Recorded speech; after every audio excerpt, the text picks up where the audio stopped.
бөйрөк өнөкөт оорусуна чалдыккандардын саны жылдан жылга өсүүдө.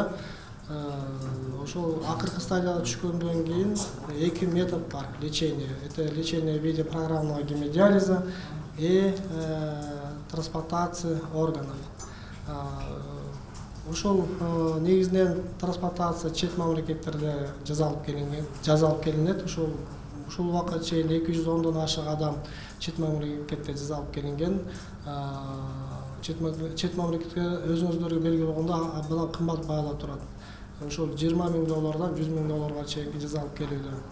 Ошол трансплантация болуп келгенден кийин дагы абдан чоң проблемаларга туш болот. Это ошол иммуносупрессивдүү дарыларды сатып алуудан. Бул дарылар абдан кымбат. Ар бир адамга айына $300 $1000 чейин турат.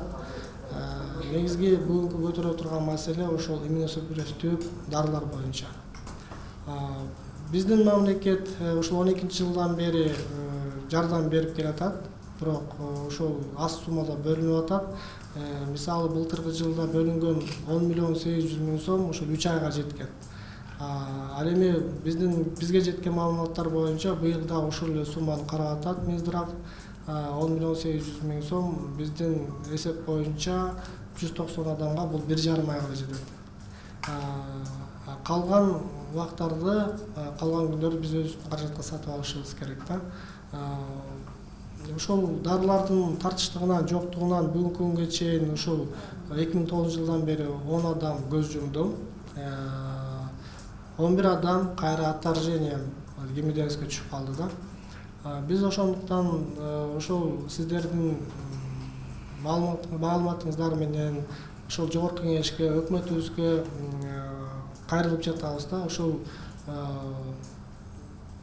адамдардын көбөйүшү менен бөлүнө турган сумманы көбөйтүү.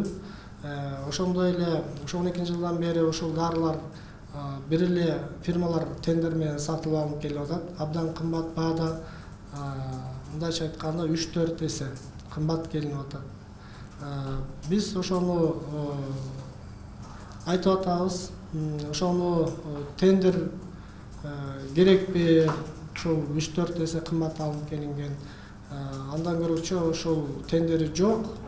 Завод производительден же болбосо азыр ушундай виде компенсация деп коет, атайын программа бөлүнгөн экен. Мамлекет ушу 70% менен компенсация түрүндө берилет.